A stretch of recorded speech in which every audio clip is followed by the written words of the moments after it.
चुनाव हो और हमारे राजनेता अपने चरित्र का प्रमाण ना दें, ऐसा कैसे हो सकता है दोस्तों। कर्नाटक चुनाव में तमाम भाषाई मर्यादाओं को उल्लंघा जा रहा है। सबसे पहले दोस्तों मैं आपका परिचय करवाना चाहता हूं इस शख्स से।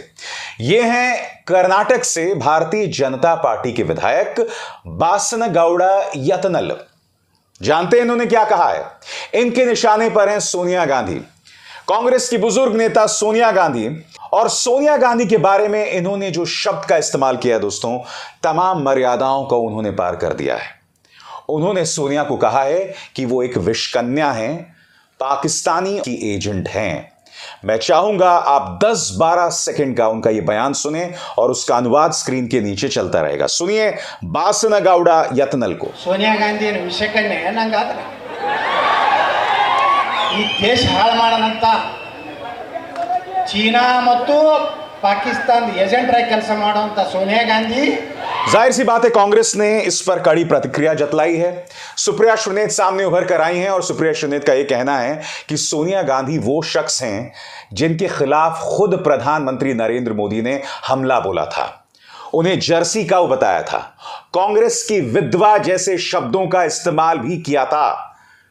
सुप्रिया श्रीनेत आगे ये कहती हैं कि सोनिया गांधी वो शख्स हैं जिनकी बाहों में उनकी सास यानी इंदिरा गांधी खून से लथपथ थीं और उन्हीं की बाहों में उन्होंने दम तोड़ा था। सोनिया गांधी वो शख्स हैं, बकौल सुप्रिया श्रीनेत, जिनके पति को आतंकवादियों ने मौत के घाट उतारा था, यानी वो एक शहीद थे। सुनिए सुप्रिया श्रीनेत अंग्रेजी में क्या कह रही हैं। And the reality is that Mrs. Gandhi has been attacked personally on multiple counts by the Prime Minister himself, who called her a Jersey cow, who called her a Congress ki vidhwa. But who is Mrs. Gandhi? Srimati Sonia Gandhi ji is an elected member of parliament. She is a former Congress president. She is the chairperson of the Congress parliamentary party. But more than all of that, Srimati Sonia Gandhi ji is someone in whose arms Indira ji breathed her last. When she was shot at with 32 bullets and she was bleeding, she breathed her last in Sonia ji's arms.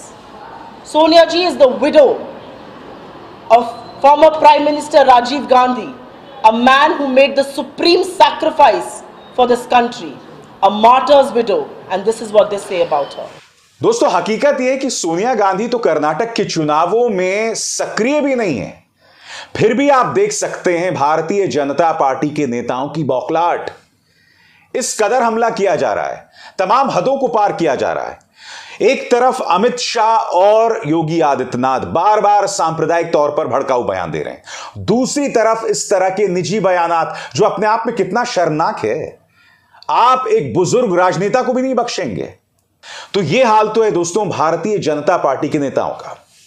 मगर क्या कांग्रेस पीछे? नहीं साहब, इस हमाम में सभी उसी अंदाज़े बयान में है।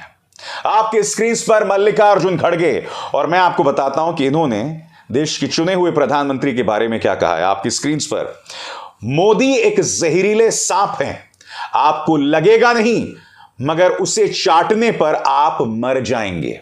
अरे खड़गे साहब, ये चाटने वाटने पर आप कहां उतर आए?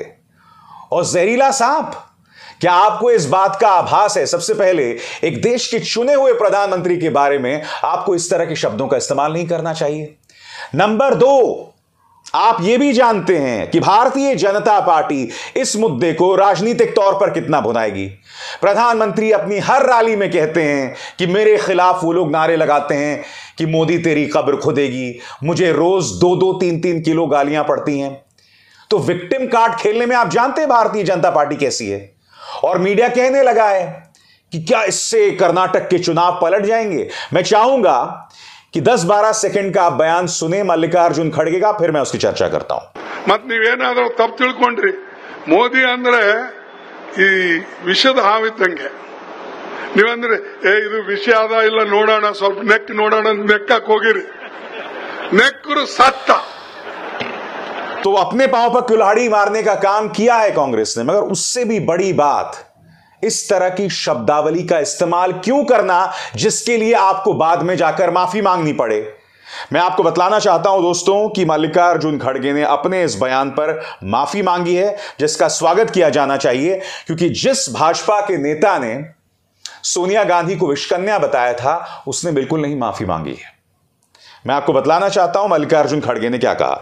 मैं सिर्फ यही कहना चाहता हूं कि हमारे वैचारिक मतभेद हैं। आरएसएस बीजेपी की विचारधारा जहरीली है, मगर उन्होंने उसे प्रधानमंत्री मोदी के साथ जोड़ दिया। मैं स्पष्ट कर दूं कि किसी भी व्यक्ति को चोट पहुंचाना मेरा मकसद नहीं था। अगर मेरी बात से किसी को चोट पहुंची है तो मैं खेद जताना चाहता हूं। रिग्रेट और खेद जतला रहे हैं। आपने गलती की, उस गलती को आपने माना, अच्छी बात है। मगर मैं पूछना चाहता हूं भारतीय जनता पार्टी के नेताओं से कि बासना गौड़ा यत्नल, जिन्होंने एक बुजुर्ग महिला कांग्रेसी के बारे में यानी सोनिया गांधी के बारे में इतनी वाहियात बयान दिया था, उसके बारे में क्या है दोस्तों? क्यों खामोश हैं वो? मैं आपको बतलाता हूं क्यों खामोश हैं।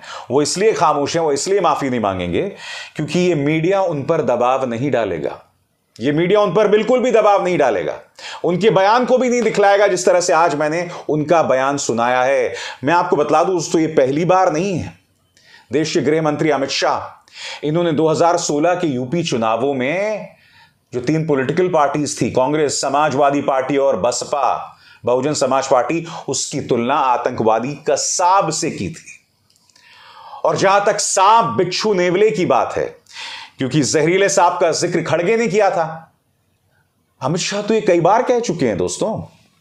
याद कीजिए उन्होंने क्या कहा था आपके स्क्रीन पर। ये मोदी जी की जो बाढ़ आई है ना, बाढ़, इसके डर से सांप, नेवला, कुत्ता, बिल्ली सब इकट्ठा होकर चुनाव लड़ने का काम कर रहे हैं। भाषाई मर्यादाएं भारतीय जनता पार्टी के नेता लगातार पार करते रहे हैं, अमित शाह भी कर रहे हैं, और अब दोनों पार्टियां जो हैं वो चुनाव आयोग पहुंच गई। आपके स्क्रीन पर भारतीय जनता पार्टी के नेता भूपेंद्र यादव, अनिल बलूनी, उन्होंने कहा है कि मल्लिकार्जुन खड़गे पर चुनावों में प्रतिबंध लगाया जाना चाहिए। अब जाहिर सी बात है, अगर बीजेपी चुनाव आयोग पहुंचेगी तो कांग्रेस पीछे कैसे रहेगी? कांग्रेस भी पहुंच गई है।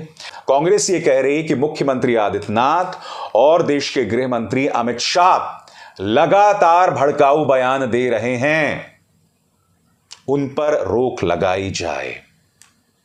कर्नाटक का चुनाव इतना अहम है दोस्तों कि भारतीय जनता पार्टी के नेता बार बार सांप्रदायिक तौर पर भड़काऊ बयान दे रहे हैं।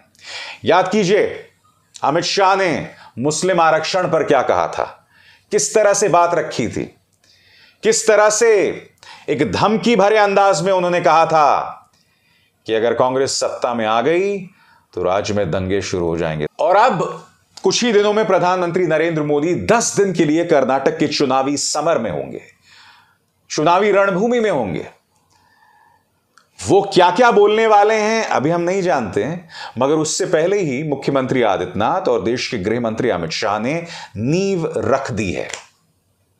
बासन गौड़ा यत्नल ने सोनिया गांधी को विषकन्या, चाइनीज एजेंट, पाकिस्तानी एजेंट बताकर प्रधानमंत्री नरेंद्र मोदी की 10 दिन की मौजूदगी, 10 दिन की राजनीतिक मौजूदगी की नींव रख दी है।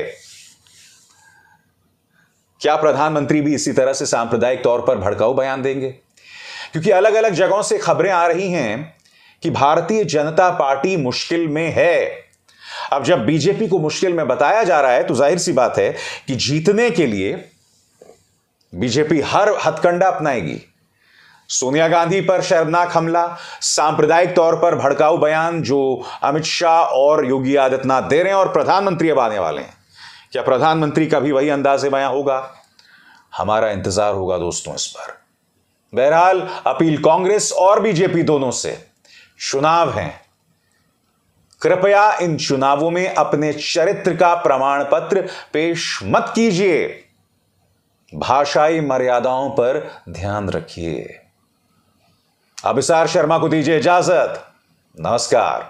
स्वतंत्र और आजाद पत्रकारिता का समर्थन कीजिए, सच में मेरा साथी बनिए। बहुत आसान है दोस्तों, इस ज्वाइन बटन को दबाइए और आपके सामने आएंगे ये 3 विकल्प, इनमें से एक चुनिए और सच के इस सफर में मेरा साथी बनिए।